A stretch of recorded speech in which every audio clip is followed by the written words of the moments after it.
Janice Miguel, a third-year college student taking up a Bachelor of Elementary Education, and welcome to a video tutorial about change mixed number into improper fraction. So here are the steps. So first steps is you need to multiply the whole number by the denominator. And the second steps is you need to add that number to the numerator. And the third steps is you need to write the sum on the top of the original denominator. So here are the example of change mixed number into improper fraction. Like this, for example, 3 and 2/5.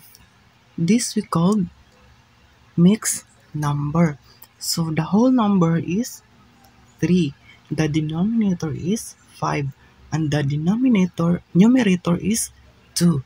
So first step is we need to multiply the whole number to the denominator, which is 3 times 5 is equal to 15. And add the numerator to the 15. So 15 plus 2 is equal to 17. So third step is we need to copy 5 is equal to 17 over 5. And this we call improper fraction. And let's try to answer this. 7 and 1/2 is called mixed number.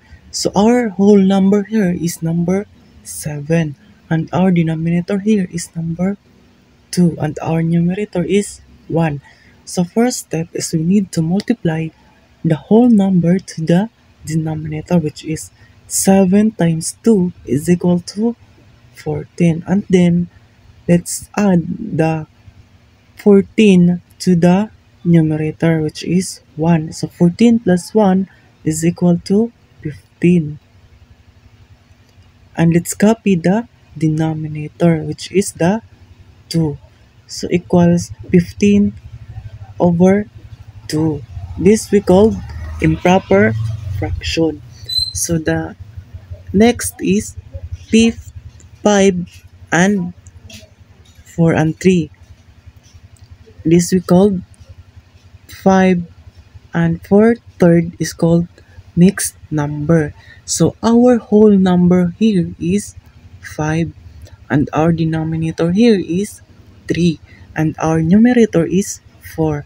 So we need to multiply the whole number to the denominator, which is 5 times 3 is equal to 15. And add the numerator, which is the 4. 15 plus 4 is equal to 19. And copy the denominator, which is the 3, is equal to 19 over 3. And this we called 19 over 3 is called improper fraction.